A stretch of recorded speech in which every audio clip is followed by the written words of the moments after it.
Everyone knows this secret, but no one does it.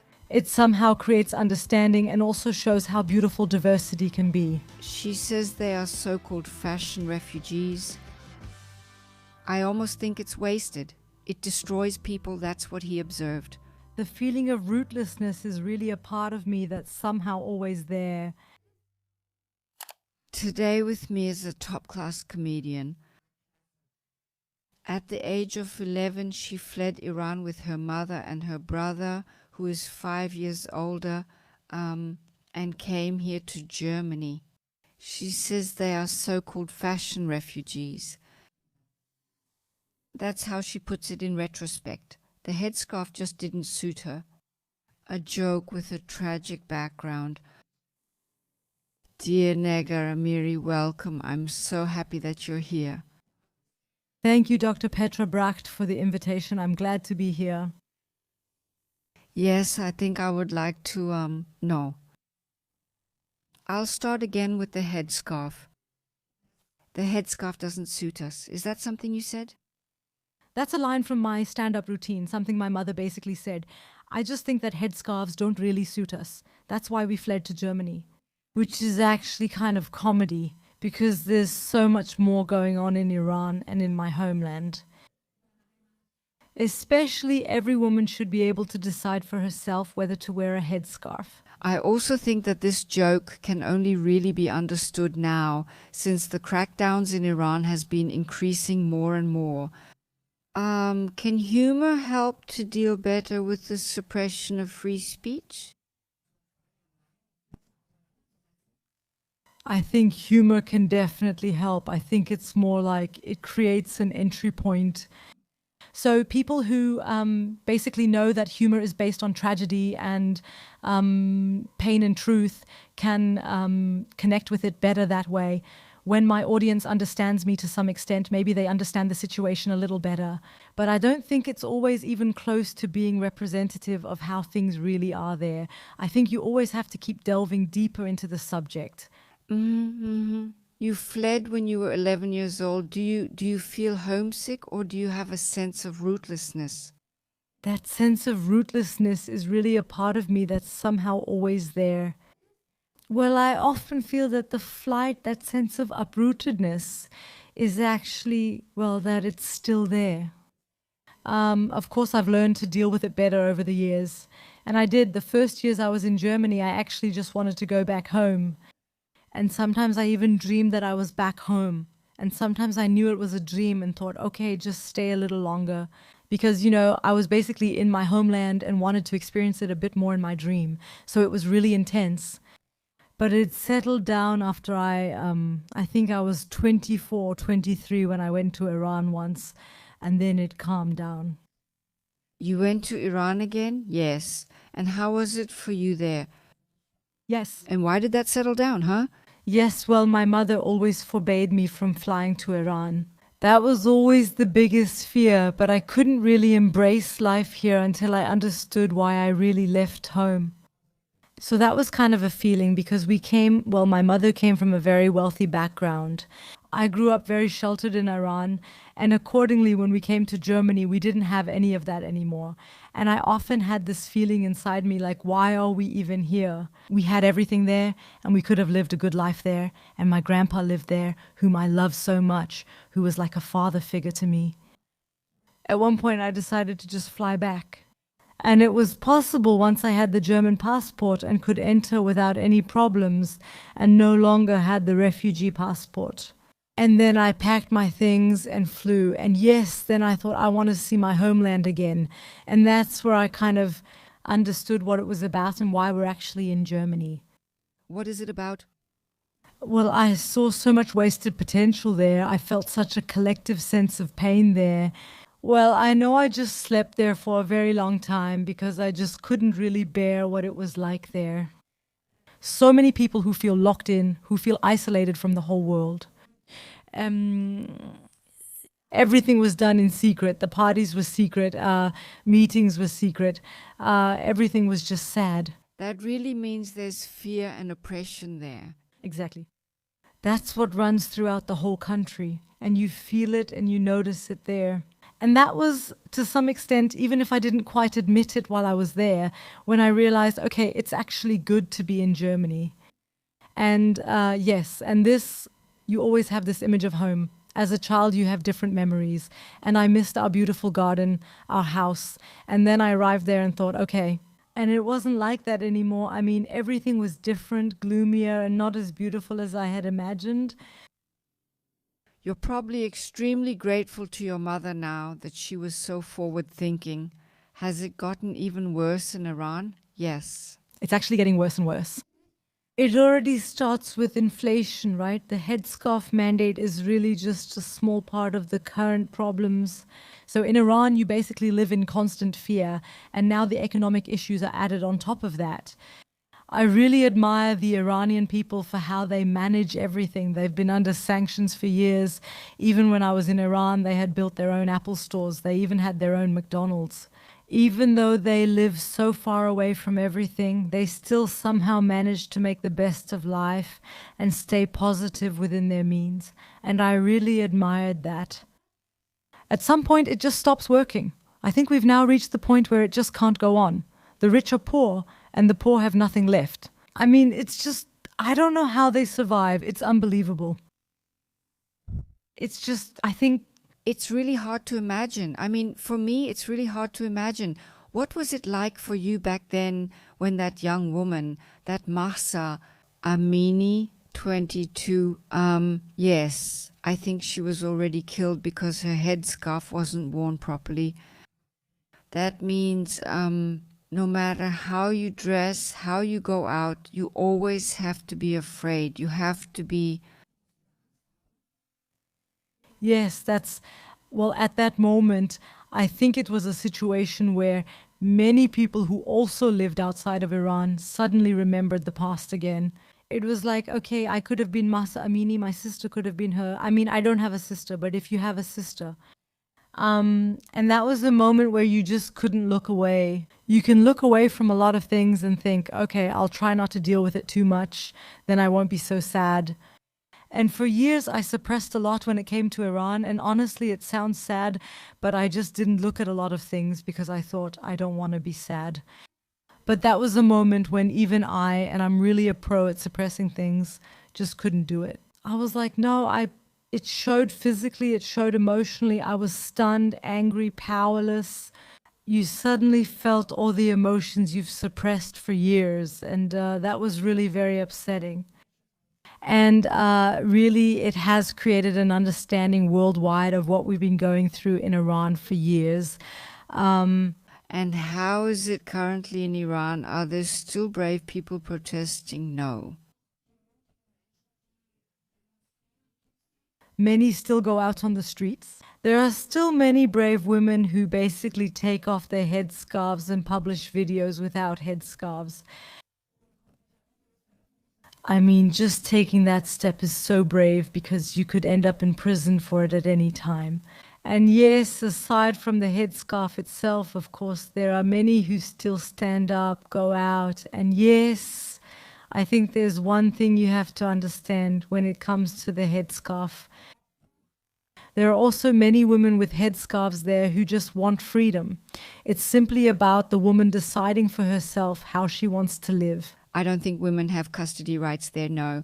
They're not allowed to file for divorce. So those are just a few facts which are actually unthinkable for us, yes. Officially, women aren't even allowed to clap. I read that somewhere once. So as a woman, you're not allowed to clap. You're also not allowed to sing in public. Your voice must not be heard. And yes, a lot more. Would you take to the streets there? That's something I really can't say here on the spot. And that's why I find it so admirable. I wouldn't know which category. I mean, from my current privileged situation, I think I would say I don't think I would dare to do that.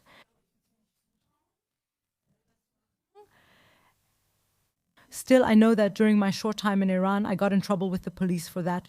That's how it is. I think I know. I mean, I know what I'm not allowed to say as a woman. So when I'm in that situation, I become braver. So I think when the need is great and the pain is big enough, were able to, I mean, somehow I would fight for it, but I don't know in what way. That's why I have the greatest respect for the women. Children are going out on the streets. It's incredible how brave people are. So then I just don't want to give up hope that things will change there. But right now, things look really bleak when you look at everything. Totally. You're going on tour through Germany again this year. Yes, yes. How do you handle political topics in your show? In my show, it's usually the case that I do make political statements at the end, very briefly and always from my perspective. I've often thought about what my role is, how can I draw attention to certain topics? And my way of drawing attention to important topics is actually more like this. By telling my story, it really helps people to develop understanding. I'm always surprised at how my shows appeal to different generations. I'm also happy that really organizers often come to me and say, you don't just have a young audience, but also, really older people come to your show too, which I think is great. People my age, for example. You're not. You are? I'm coming, definitely. Yes. And I always find that really great because it's cross-generational and somehow creates understanding and also shows how beautiful diversity can be. And I think sometimes I don't necessarily need a lot of words. People often already feel the pain behind it. But I would really like to take a step back for a moment because you do have such a special name. Yes? Was that a problem for you? So for years, my name was really a problem. And at first, I didn't even really understand how problematic my name actually is. And how bad it actually is. It's really it sounds like one of the worst terms of all time. And that was a big challenge for me for years, until now, when I pronounce it in a way that people slowly start to understand. The Iranian pronunciation is different. What is it? Negar with an H, so the emphasis is on that. Very strongly on the H at the end, and now I introduce myself more often like that. I really try to pay attention to it. What does your name mean? Do you know that? The gaze, exactly. It means the gaze, yes. Beautiful. Yes, Negar Khan means look. Yes, anyone who sees you like this or hears you will instantly be in a good mood. You really shine and you just have so much energy. What are you feeling? What we might not see so clearly. I think making people laugh or giving them a good feeling is something that's just inside me. It's always been that way. That's why it was hard for me to understand at some point that this is my calling and that this is how I make my living. I was always able to do that and would just brush it off thinking maybe I'm funny, but is that enough for comedy? That's how it was for me. Unlike many comedians who say they're funny and go on stage, I was more the type who always thought, no, I'm just a little funny. And somehow it just happened that people would say, comedy is for you, you should do comedy. And I was like, no, that's not for me. So even now I've accepted it and embraced it, but for a long time it was like, oh, it's all just luck. This can't really be happening. How long have you been doing this? 5 years now. Oh. That hasn't been very long. Not that long, but you've accomplished quite a lot. Somehow, yes. I feel something you can't see. That's the name of one of your projects. Yes, a continuous project, yes. And what did you want to express with it? That was a podcast with a really great psychologist. That was during the time when I also really started to get involved with, well, I was already very involved with meditation before and a certain kind of spirituality and energies. So I was already very interested in it. And there was a point where I realized there are some inner issues that want to be resolved. That's when I started therapy, not with Dr. Myrie, the psychologist I recorded the podcast with, a really wonderful woman, but with a therapist. And then I thought, actually, a lot of people probably feel the same way, and maybe I could talk about it more publicly. And that's what I did with Dr. Myrie. And yes, it was a wonderful project. Yes, I can totally imagine that. Yes. Super, really wonderful. What about you? Especially funny people like you, do you have a part of you that's really sad as well? Or Yes, well, I think the funniest people have often experienced a lot of pain too. The ones I find the funniest, if you look at their biographies, there's always a lot of pain behind it. And I think people who have been through a lot, or, well, if not everything went well in their lives and they somehow used humor as a weapon, they manage it too. Often on stage, well, I don't know. For example, comedians who are really, really funny are also often very, very sad. And I would say that about myself too, that there is a certain sadness. How deep that sadness is, I can't really say right now. Yeah. Because at some point, I also learned not to dwell too much on old issues. Because at some point, I think you have to free yourself a little. And that's actually what I'm working on. free yourself. Now, I have a very personal question for you. You really are someone who is very spontaneous and shows a lot of emotion, and you actually went without sex for 3 years. Is that true? According to Bill, yes. So, But now I'm curious. I want to know, is that really true? yes, that's just the kind of person I am. That's true. I didn't date for 3 years, so I didn't have sex either. And of course, Bill phrased it in a very polarizing way back then, but yes, I didn't have sex for 3 years. How was that for you? Not that bad at all.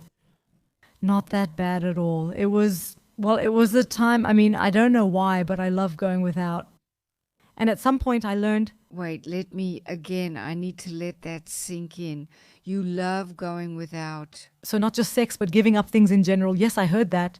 And it often gives me, well, at some point, I completely decided for myself that I don't want to drink alcohol anymore. And I was never really the type to party excessively.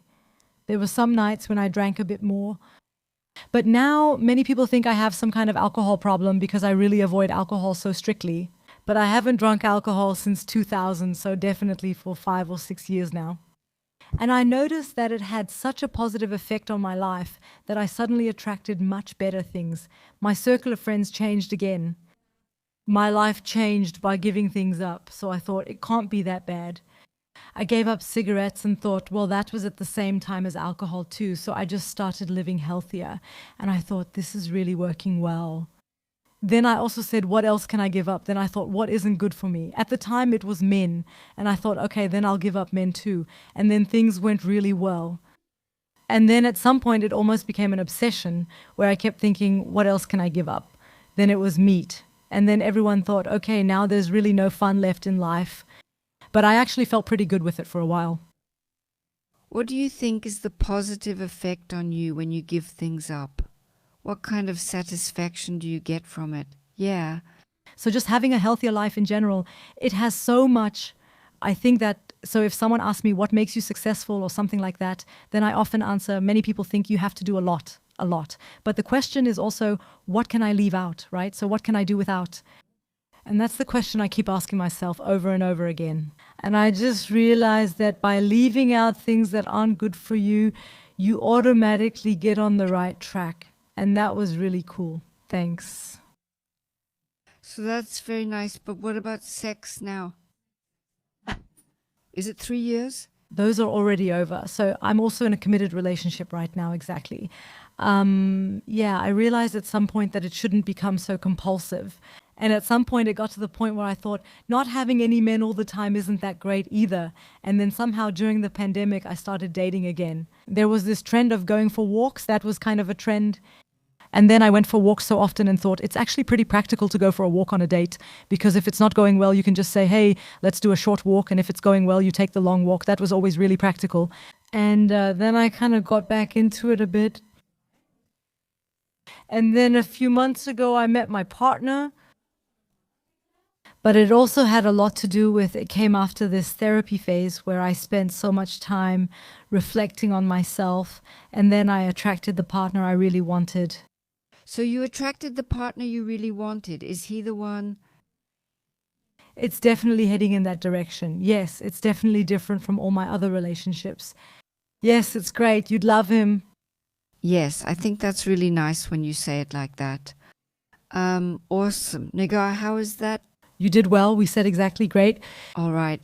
So here's a little box for you, and there are a few things inside that have something to do with you. Yes. Take a look inside and say something about it, but feel free to have some coffee first. I really am. They have. Yes, I hope so. I really do. Now I'm curious. How awesome. Boxing, awesome. That's awesome. Does that have something to do with you? Does anything come to mind right away? Boxing glove, I'm thinking. Well, I once had a boxing training session and I realized it's not just about boxing. You also have to move your feet. So I never did it again. But boxing, Well, I did put some thought into it. I'm curious. I thought you probably had to fight your way through life a bit too. That's true. That's true. That fits. True. Oh, cute. How was it for you at school? Were you actually bullied? Yeah, the question is, like from today's perspective, I'd probably say yes. Back then, I didn't really notice it because I kind of suppressed it and just laughed it off. But yeah, actually, especially with my name, that was a perfect target. And then not having very good German skills, I was basically easy prey. Nevertheless, at that time, I was thinking, what can I do? I wondered, who's the coolest girl at school? I was actually pretty emotionally intelligent, so I thought, who is the coolest girl at school? And that was Jessie, who had repeated a few grades, and everyone was kind of scared of her, and she was just so cool. And back then, she was the coolest girl at school, and I thought, hey, I have to be friends with her, because if I hang out with Jessie, no one can really mess with me. After I became friends with Jessie, things improved. Smart strategy. Yes, smart strategy. But while that's true, was there ever a situation in your life where you felt like you had to fight your way through? Was there? On stage, I sometimes have that feeling, sometimes at mixed comedy shows too. I've noticed that this fighting spirit can be really helpful on stage because you're in this kind of competitive energy, not like I have to show everyone what I can do, but more in a sporty way. Pushing through, and even if there are nights that don't go so well, pushing through helps me. And then, of course, there are situations in life where you really need a fighting spirit to get through. And how is it on stage? Actually, it's not, no 2 days are the same. Yes. How is it when you're in a bad mood? I can really switch that off. Actually, my friends even find me creepy when it comes to that. Because, for example, there was a day, I have a very good friend, Jasmina. My dog had something on his paw. It was bleeding. I had traveled for 6 hours before that, and she had taken care of him. Then there were also 1 or 2 family problems. So that day I was completely overwhelmed with problems, and I still had a solo show at the Gloria Theatre in Cologne. And then apparently I went on stage and somehow got through the show. It was a really good night. And they were like, how do you do that? That you were like 3 minutes before the show, everything was problematic. And then you go on stage and no one can tell anything is wrong. And I think that's kind of an occupational hazard, that you can just switch it off and keep functioning. So when you go out as a stand-up comedian means you have to do something really spontaneous. Also, yes. Is that easy for you, or do you get stage fright? I get really nervous right before, depending on the situation. But if I compare myself to others, I'm not the type who shakes uncontrollably or can't think straight anymore. It's still manageable, but it's a positive excitement that's always there beforehand. And it's basically a mix of written sets that have already been tested. And spontaneous, I also do a lot of audience interaction. That often happens spontaneously, but some texts have already been performed many times. And then it actually works, because then a routine starts to kick in. Nevertheless, you really have to prepare yourself energetically for each one. Every evening is different. Every audience is different. And it always requires you to spontaneously engage with the audience. Look, there's still something in there. What kinds of people do you have to be careful not to become prejudiced against? Good question. Yeah, I mean, that happens a lot. That also depends a lot on my inner state. When I'm in a really good mood and I feel good inside, I'm actually very free of prejudice. I'm often too nice as well. So you could put anyone in front of me and I'd be like, but they have a certain poetry, something positive, that's kind of nice.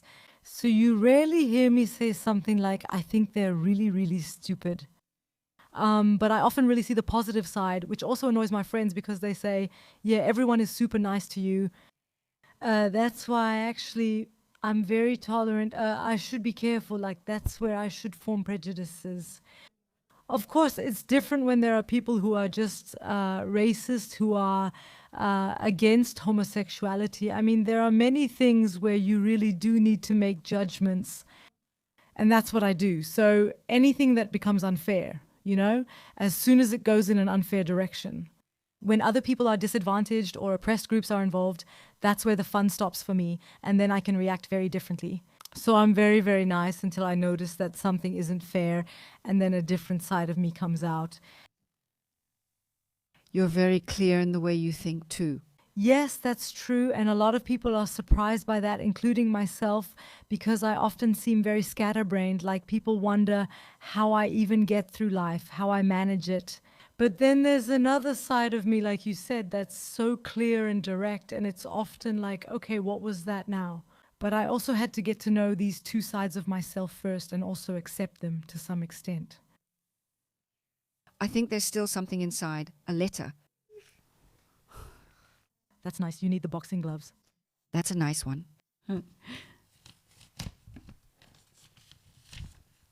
Ooh, what is that? What is that?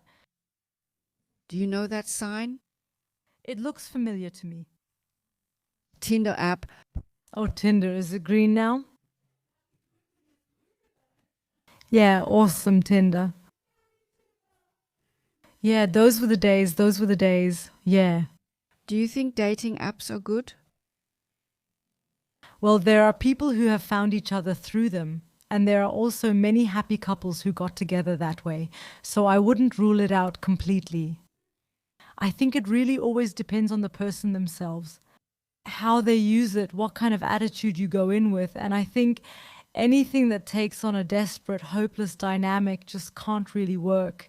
But if someone says in a really positive way, oh, I'll just take a look in there, and is open-minded about it, I think it always depends on your inner attitude. I'm really curious. Your boyfriend now, how did you meet him? I met him at an open mic show. Those are like these, a what? Open mic, that's open mic. Those are always these really small comedy shows where comedians basically try out new jokes, new material. And that was in Cologne. And then I was at a show there and tried out some new jokes. Honestly, the setting was actually, it was inhumane. I had to stand on a table and perform there. And it was like, how did I end up here? And then it was actually a really small venue. And I was up on this table. Normally, you're more at eye level there, but then I performed like that and I saw my boyfriend in the corner and thought, oh, he's cute. I didn't think much about it since he was with his best friend, so I assumed he had a girlfriend and didn't pay attention. He caught my eye, then messaged me saying he probably didn't have a chance since he didn't know I had so many followers. Because it's a small comedy show, where there are a lot of newcomers, right? But I did end up seeing his message after all, and then we met up and somehow got together after 2 days. So was it love at first sight, maybe? Yeah, not really. Your name, what's your name? My name, it's Nagara Miri. The look. The look, exactly. Yes, that's why at first glance. Would you like to put it back? Yes, thank you. I thought that was cool. Thank you. I would really like to know, what does a perfect day look like for you? Yeah. Yes, unfortunately, I have such high expectations for a perfect day. And I notice that I often put myself under pressure because of that. A perfect day is, of course, when I'm very productive, when I don't feel I like having structure. And I always feel good when I've accomplished the things I wanted to achieve that day. And I notice that I always feel my best when I eat well and when I've exercised too. So for me, it's almost compulsive. I have to do some kind of exercise every day. Even if it's just 10 minutes, I have to exercise every day. And if I didn't do that, I wouldn't feel good. And somehow I have too high of a standard for a perfect day. Well, I can go through it for you. I'd like to know, how does it start? When do you wake up? Early, preferably. How early? Around 6:30 or 7. That's kind of ideal if I can manage it. And as soon as I sleep longer, it's like, oh God, now the world is ending because I didn't get up on time. I often judge myself for that, especially about getting up early. Coffee isn't really a healthy habit, but it gives me, I just really love coffee. The first coffee in the morning, wow. It's just nice. Then working out, jogging. So in Cologne, there are lots of classes. I do that almost every day now. It's really fun. And then I start working, preparing a bit, seeing what's coming up. There's a lot of traveling involved for me, so a perfect day can really only happen at home in Cologne when I'm not traveling. Then, right, ideally by midday, I've finished the things I wanted to get done. Doing paperwork, yeah. Talking with my management. Then in the evening, have something nice to eat. And meditating is part of my daily routine. I always have to meditate in some way. When do you meditate? Often around midday too, when the first part of the day is over, because I notice I always hit a low point then, where I still feel like I haven't accomplished enough. And then you meditate to realize that everything is still okay. And in the evening before going to sleep. Are you religious? I believe that there is. Well, I'm not religious. I'm not, but I do believe that there is a consciousness, that there are energies. I really do believe that there is a higher power. Now I actually thought that you look the way you do just because, well, you look the way you look. But now I've heard that you actually do a lot for yourself. I do. What does your diet look like? How do you eat? You know that I'm a vegan, that I eat a vegan diet. How is that for you? I try. I love healthy food. Everything that's healthy somehow tastes better to me. And I do try to make it part of my daily life to consciously pay attention to my diet. What I often notice is that for me, it's more about the timing. I sometimes forget to eat because I'm doing so many things at once or when I'm at shows. It's more about consistency. That's where I really need to improve. For me, all healthy food tastes really good. I love vegan food. For many years, I ate a vegetarian diet, really almost vegan. Now I have a German boyfriend. Do I have to eat meat now? Well, I don't have to, but it's kind of like his HelloFresh packages always have meat in them. And then I realized that saying no every time is exhausting. But he's also open to vegan and vegetarian food. We wanted to establish that a bit more now because it feels healthier. I feel better. I've gotten so many pimples since I started eating meat again.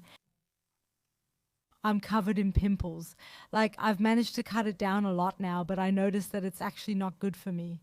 Then maybe you'll have the next opportunity to give something up again. Yeah. Mm-hmm. Just give it a try. I have to, yeah. Nagar, I still have another question. I'd like to go back a bit to the beginning. Yeah. You came here with your mother and your brother, who is 5 years older than you. Where's your father? He's also in Germany. He fled before us. And basically, well, he has a lot of siblings. Well, not a lot, but he has a few brothers here. And he basically got things set up here a bit before we came, before we fled. And he also lives here. He lives with my mom in Wiesbaden. Oh, so everything turned out really, really well. Yes. Yes. We have something a little special on this podcast. Yes. And that would be you. No, it's already you. No. That's you today. That we're switching roles. Cool. I'd like you to be the host now. And if you want, you can ask me questions if you have any, if any come to your mind spontaneously. Yes, I think that's a very nice idea. It's also good that it's spontaneous because then your first instincts always come through. I would like to know, well, what I find especially interesting is what's it like being a woman in your field?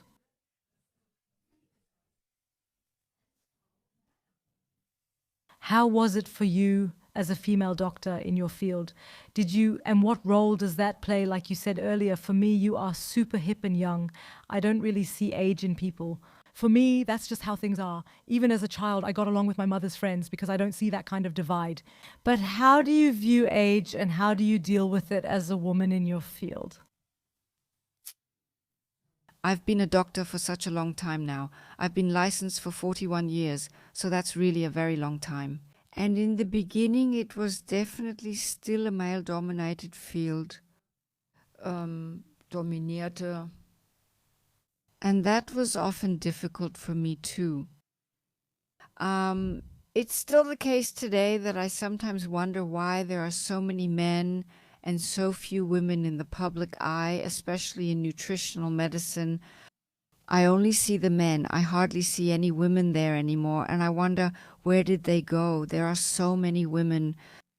So there's definitely still some catching up to do. But yes, yes, yes. If we women say, hey, we're here and we do exist, then we would be noticed. And that's why I would just like to ask women to dare a little more and make themselves more visible so that this equality can really be lived here, since we are allowed and able to do that. That's the big difference compared to the country you come from, right? The other question, you had several questions. There were two in one. So exactly, the topic of age, does that play a role in the calling? That's a really big question. Yes. Well, I think getting old is something special. Well, I always thought I was the youngest everywhere, but now I'm the oldest everywhere because I'm even older than Roland. Roland is 15 days younger than me. 15 days, 15 days. And what's special about getting older is really gaining a new perspective on life. So I've gained a different outlook. I think it's really nice. I'm much freer. I think I'm more tolerant. I've always been tolerant, but now I'm even more tolerant. I have more clarity, and I think I understand so much more. Yes. And that's fascinating. That's also the positive side of it, which I think you also need. Because on the other hand, you can really see what aging does to you, right? So the wrinkles come, and then you're not as pretty as you might have once been. So it's kind of like saying goodbye, too. You are beautiful. That's all I can say. You look when I came in here, I was like, wow.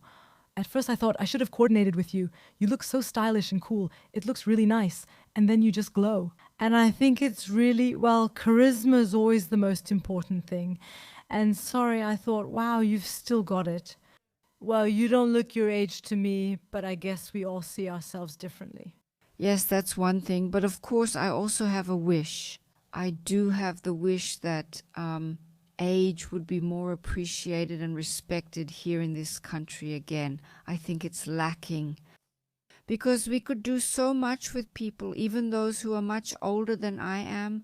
They have so much wisdom and intelligence. They can give us so much.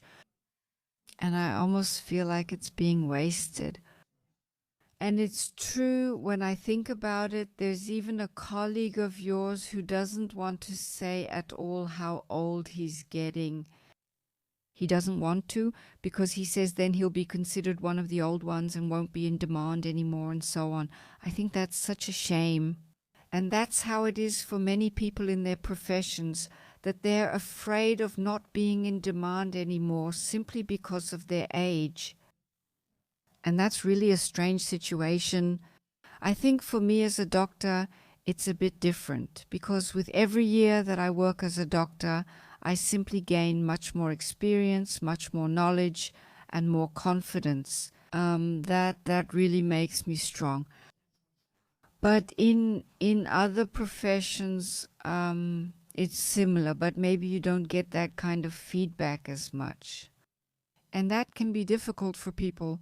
So when people nowadays turn 60 or 65, I think it's not easy to start something new again or to change jobs, to change companies, because they're simply afraid they won't be wanted anymore. Yes.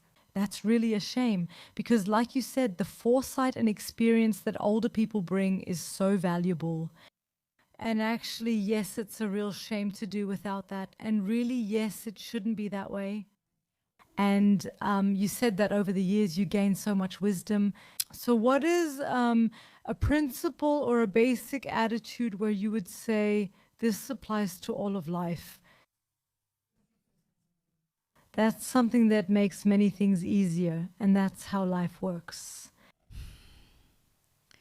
Well, I think I've learned that it's good to judge very little, really very little. And I think, of course, that also means being tolerant. That also means paying even more attention. And when you do that, you get a feeling for life. So I get a feeling for life that ultimately leads to gratitude.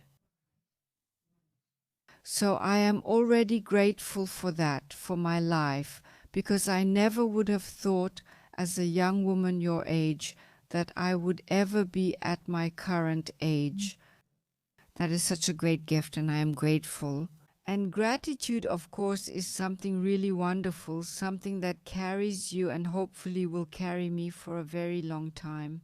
And that's what I wish for young people as well.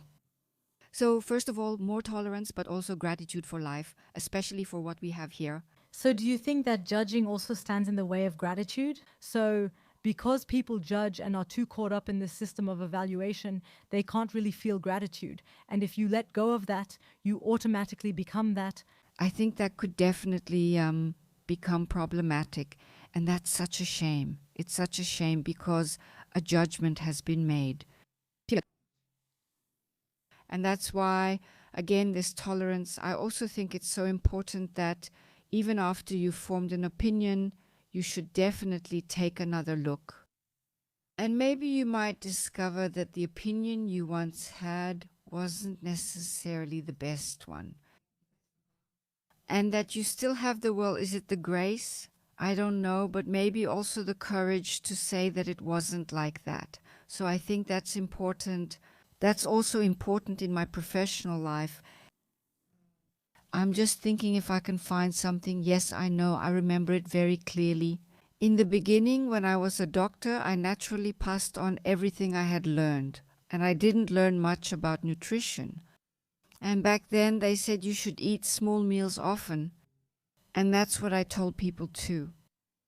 And I'm really glad that at some point it became very clear to me that that's not true. That means I had a fixed opinion, but because of my experience, I realized that something couldn't be right. And then my whole professional life ended up in nutritional medicine. And yes. And how is that? How much should you eat then? So ideally 2 to 3 times a day without snacking and within an 8-hour eating window. Oh, I see. Good. So no breakfast then, right? That depends. You can do as you like within 8 hours. You can eat for 8 hours. So either from 8 to 4 p.m. or from 10 to 6 p.m. During that time, eat 2 or 3 times. That would be the very best for your body. Very good. Then I'll keep that in mind. And why shouldn't you eat 5 meals? That has something to do with blood sugar levels. I believe, by the way, that's the secret. If we have good blood sugar levels, it's key for healthy longevity. So basically for you as well. Yes, at some point you'll get older too. And if we eat constantly, then our blood sugar keeps going up and up and up again. Our pancreas has a lot of work to do. Insulin stays high all the time. And when insulin stays high all the time, we can't lose weight. The normal metabolism doesn't work. Blood sugar wreaks havoc, damaging the blood vessels, the kidneys, and the eyes, and making us sick overall. And that's why it's so important to eat only 2 or 3 times. And then also, if possible, eat healthy by eating a lot of greens first or salads and then the meal, because then the blood sugar level doesn't rise so rapidly. There is no blood sugar spike. There's a lot being said about this at the moment, but instead it only rises slowly and doesn't go up as high, and then it also goes back down slowly. For example, we feel pleasantly full. And yes, that's what our body needs to be healthy. That's why definitely not 5 times, but really just twice, 3 times at most. And snacking is just really, really bad. Yes, because I often just grab something, especially at shows. I've already said, please no sweets for me at shows. That's exactly it, because as soon as you reach for it, I mean, I don't feel good afterwards either. You can feel it. It's a short high and then such a downer. And if then something healthy, and also, is it good, for example, to snack on healthy things in between? Not really. Well, okay, I mean, it's definitely better than sweets. The healthiest thing to have in between is simply something to drink. So herbal tea, water, you can also have a coffee sometimes. That's all fine because it doesn't spike your blood sugar. What you can also eat is maybe a bit of fennel or a cucumber or something like that. That's fine. But it's just so nice for our pancreas when it can rest. You know, you have to imagine if we eat all the time, it's like jogging all the time. You can't do that either. You need rest, and eventually it gets sick and gives up. And then we don't produce any insulin at all anymore, and then we actually get type 2 diabetes. And that's a worldwide epidemic or pandemic, you could actually say. And so many people suffer from it, and it's so simple. If they knew what they could do about it, there would be so much less suffering, and it would be so wonderful. And one more quick question. So what would be an optimal meal? Like a little bit of salad in the morning then, or no? Well, I do love it in the morning too. I always eat later anyway. So I usually don't start eating until 3 or 4 o'clock, and then I eat again in the evening because, well, at home that's just the only way it works for us. But I also like to eat muesli, porridge, like soy yogurt with oats, with nuts and lots of berries. And then I'm really full for a while, and then in the evening I have a salad. Always. A salad, that's something we've always had, yes, ever since we've had kids and even before that. And then there's something really nice with lots of vegetables, with rice, with potatoes. I also like to eat pasta sometimes, but we also enjoy just having soups made from legumes in the evening, and yes, but always the salad first. And if you feel like you're not full yet, that's what a lot of people worry about. If they're afraid, they can also have a handful of nuts because nuts make you feel full, but there's another secret. There's another secret. Everyone knows this secret, but no one does it, and that's chewing well. Yes, that's true. How about you? I often eat too quickly and not mindfully, which is a shame. I wish I had more time. It's just a shame because food is such a wonderful, sensual thing, and we should take our time with it. When we take our time, we feel full more quickly. We also absorb more of those wonderful substances, the nutrients that food has, when we eat something healthy. Yes, you can do so much for yourself with just a few things at once, and it's so wonderful to feel healthy, and our bodies are just incredibly grateful, and there's so much more to it. That may be a lot of experiential knowledge, but science has now proven it all as well, and that's just so amazing. Yes. And you're starting with that right now at 30. How great. Yeah, that's so important. And everything that's healthy somehow tastes better too, of course, because you know you're doing something good for yourself. Yeah, then you can see if your skin and hair. Yours will be beautiful again. I don't know what to do. Yes. You know what to do now. Yes. Exactly. So yeah, intermittent fasting, I like that. I'm really not a breakfast person this early. Yeah, perfect. Then it's good. Good. I'm not like that. My boyfriend always wants to have breakfast as early as 6:30, but I just can't that early. I'm not even hungry. I could go without eating until noon if I wanted to. All right then. Then that's it. Yeah. Then you also don't eat until noon. Yeah. And then what do you give up? Meat. Yeah. Meat? Yeah. And well, these sweets. So sweets. Yeah. So agave and things like that. Is that still okay or not good either? Not really, no. So basically everything that's sweet. Great, but you can also eat a lot of gummy bears. Oh, cool, okay? Well, I'm convinced that people here in Germany, those who are 45 or 50 and older and don't really pay attention to their diet, that 90%, well, maybe 80%, I don't want to exaggerate, already have prediabetes. They have this insulin resistance, and it's so insidious because they don't feel it, they don't notice it. You don't feel it. You really don't feel it. So the first sign of insulin resistance is what's called fatty liver, which has nothing to do with alcohol. In the past, people always thought that fatty liver only came from alcohol. Today, we know that it comes from diet. And so many people have this, and the liver doesn't hurt. The only sign that something is wrong with the liver is that we get tired. So many people have that, right? This exhaustion and tiredness. I'm so sure that that's the cause. And if people knew that, oh my goodness. Yeah, what do you think about alcohol? Well, alcohol is just clearly scientifically proven to be bad for you. Do you drink in general? I don't drink. I mean, sometimes on New Year's Eve, I'll have a sip of sparkling wine or champagne just to toast, but I don't like it. Although, to be honest, there is one thing I do drink sometimes. It somehow reminds me of like the past. It just makes me feel like I used to back then. That's when I actually drink something that's not healthy at all, but it is tasty, a martini bianco. That's how it is. I drink that maybe 3 times a year. Otherwise, I don't really like it. Thank God. Also in Germany, I think drinking a lot is really, really common here. So I think if you don't drink, you actually belong more to the how can you not drink? So I do notice a bit of prejudice there. Yes, prejudices, here we are again. Yes. Yeah. But don't judge people for drinking because they drink since they believe it's accepted and it's just part of it. I think that if they really knew what they were doing to their bodies, many would think more about it and at least drink less. Yes, because it's so normal that if you don't drink, people ask, are you a recovering alcoholic or are you pregnant or something? I notice the questions are like, what, you don't drink? So it's really kind of a no-go if you don't drink in social situations.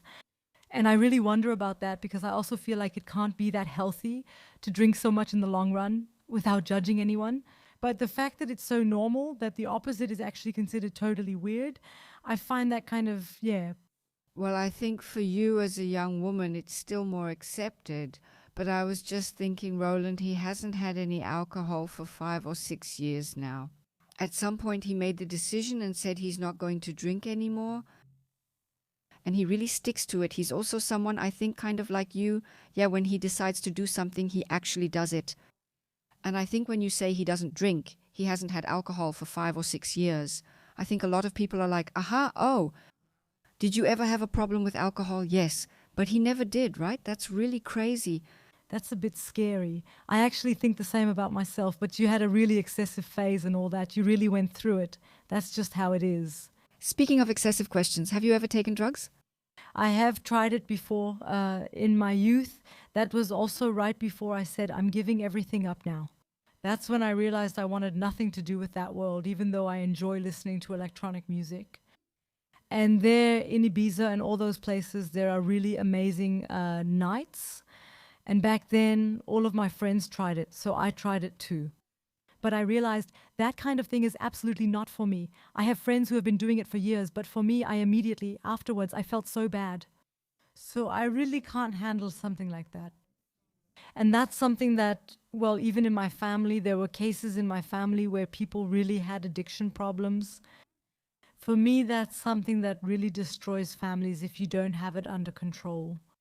And I know a little bit about that because, well, Julian, you know him, right? Yeah, exactly, Julian. He's really into cool music. He comes from the techno scene, and he started back then with Sven Veth. And I already seen all of that and what it's like. Yeah. And Julian has always talked about it very openly too. And it's just so amazing that he says that really destroys people. Yeah. That destroys people. He observed that over the long term. And then they think, no, wait a minute. And you see, that's love, and we all love each other. And that's what's dangerous, when it all gets made to seem that peaceful there. And I've always been the type to question things a lot, and I thought, okay, you love each other now, but the next day there was always drama, and then this yes, because it can't be positive to release so many feelings of happiness. And the next day things can really only go downhill from there. Yeah, because you don't have anything left in your head, you don't have any dopamine left, you already released it all before, and it has to be produced again first. And that's why you automatically fall into this low, and sometimes they're just so brutal. Frightening. Frightening, yes, but then always straight to the next low. It's mainly drugs, and I've seen it with many people. The worst part is some handle it so well. I think that's when it gets dangerous, when you can really handle it, because then they do it for years and then the crash comes or something. Well, whether they really handle it well, I don't know. They think they handle it well, but it changes. It changes. I also know from my patients, I used to care for and treat a lot of addicts, heroin addicts too, and it just changes a person so much. Of course, there are also drugs that are socially acceptable. Well, socially acceptable, I think it's terrible. Cocaine is a drug that so many people use. Used. Parallel societies, if people only knew. How many? It's so disturbing. I find that disturbing too, and it does something to people. It changes people. And when they really try to stop, that's when they realize what has happened to them. And that's the problem. From the moment you start justifying something like that, I mean, when people start justifying it, and I also have a very clear opinion about that, for me, it stops there. I mean, like I said, I do judge people. There are always reasons why they think it's good for them. But where? Personally, I say those are my personal boundaries, and honestly, I don't really want to be involved with that world. I'm very strict about that too. Unfortunately, yes. No, that's so you're saying for yourself, unfortunately, but is it important for you to be that way? Yes. There's just one thing you said that really became clear to me, because it's often like that. People all love each other, and the next day, sometimes they don't even know each other. Do you know what kind of misery comes up because of that? Yes. Especially in this scene, And my friends I really have, and they are close friends of mine, I got to the point where I had to say I needed to cut back on contact a bit. Because it's always in I love you, soulmates and kindred spirits. And in the end, it's all just for the evening. And nobody really knows each other. So sad, right? Yeah. I think it's sad. I think fame is creepy. Yes, because people need honesty, yes. So sincerity and attention, that comes without any pretense. So the ones you took in to let them out, yes. Well, thank you. Yes, that was really nice.